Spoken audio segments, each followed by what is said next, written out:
yadda aka shiga har cikin karamar hukumar Bangudu a jihar Zamfara aka sace shugaban karamar hukuma. Inna lillahi wa inna ilaihi raji'una.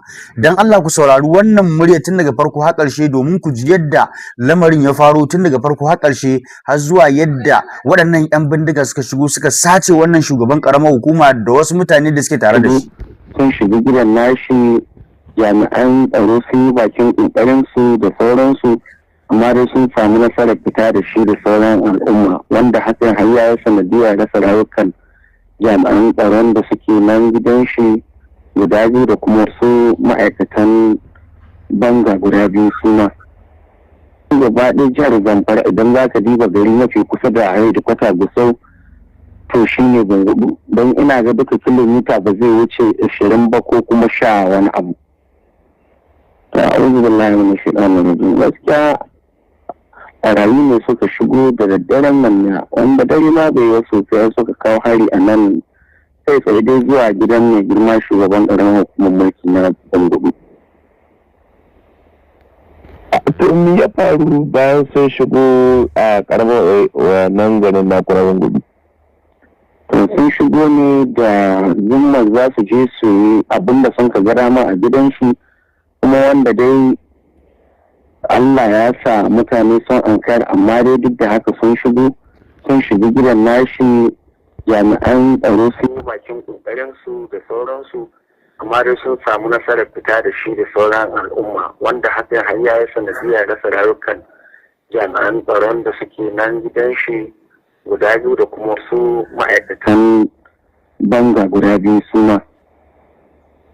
Su waɗannan jami'an tsaro suka rasa rayukansu a sojoji ne ko kuma 'yan sanda ne? A ma'aikatan 'yan sanda ne da kuma ma'aikatan banga guda biyu.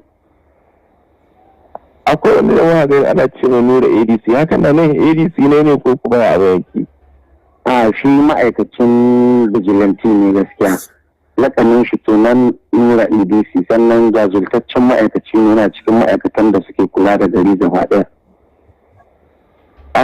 A nan ƙaramin hukumar mulkin Bangudu, a menene nisan ta zuwa garin Gusau?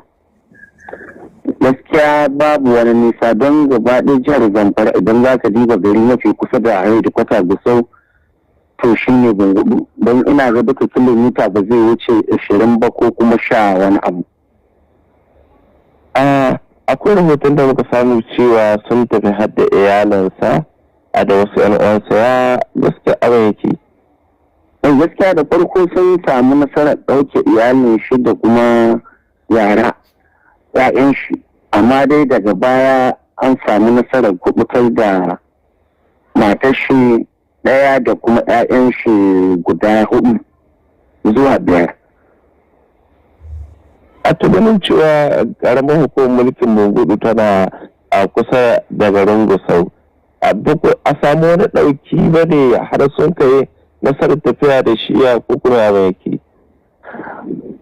To za mu ce gaskiya jami'an tsaro sun yi ƙoƙari, amma dai abin da yake faruwa lokacin da abin yake ganiyar shi, to kamin zakowa ƙarin ƙarfin da an ka kawo na ma'aikata, to abin da suke so su yi, kasan kan da ba sanarwa gare su ba, suna samun kuma taimako daga ɓata gari.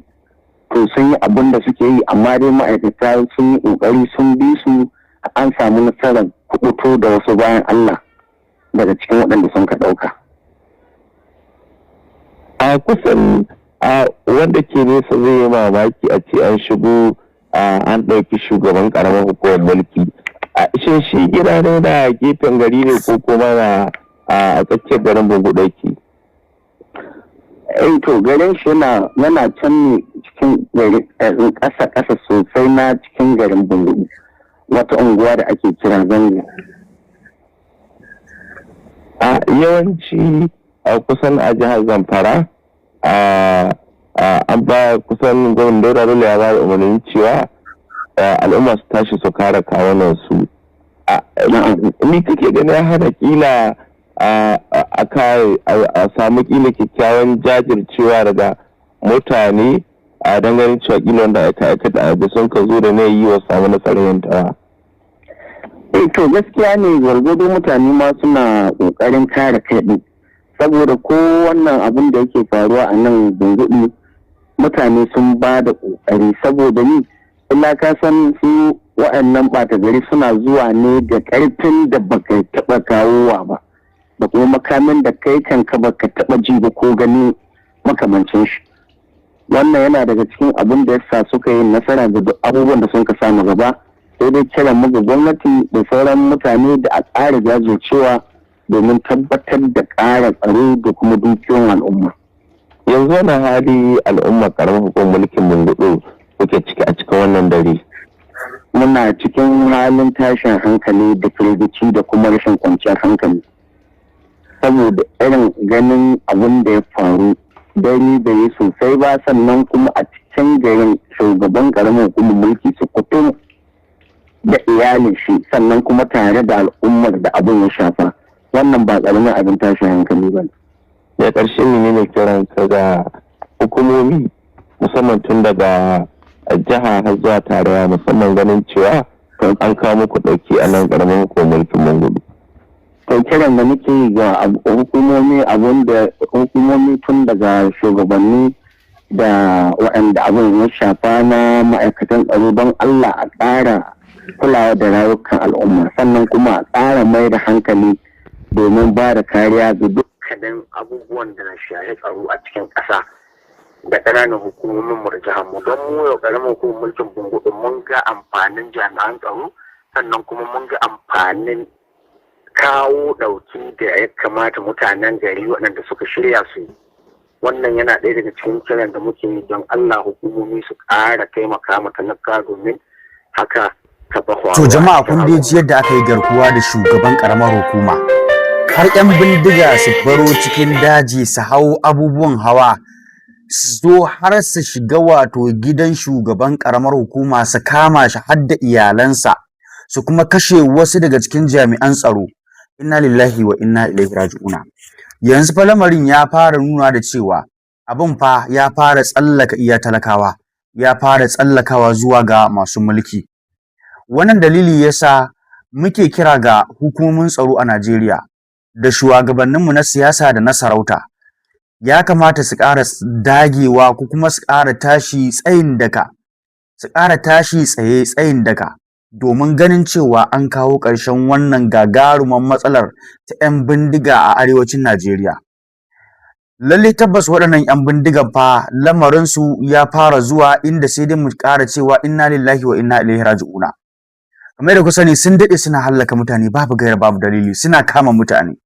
To yanzu fa tunda suka fara tsallokowa wajen shugabanni waɗanda suna da jami'an tsaro da suke kare lafiyarsu a koyaushe. To kun ga fa lamarin fa mu talakawa sai dai mu ce Ubangiji Allah subhanahu wa ta'ala ya zama gatan mu ya ci gaba da kare mu. Tunda kenan shi kaga wanda kuke tunanin za ku samu taimakon tsaro daga wajensa, to shi kuma an zo an kama hari har ma an kama shi, to kuma kai ina za ka yi? Inna lillahi wa inna ilaihi raji'una.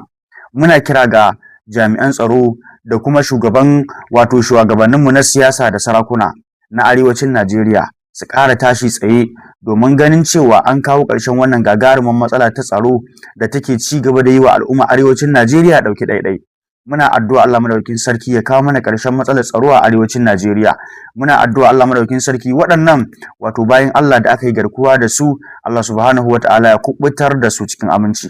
Mu kuma Allah subhanahu wata'ala ya kare mu, ya kuma kawo mana ƙarshen dukkanin 'yan ta'adda da masu tayar da ƙayar ba da 'yan bindiga da 'yan fashin daji waɗanda suke ci gaba da hallaka mutane babu gaira babu dalili ko kuma kama su domin karɓar kuɗin fansa.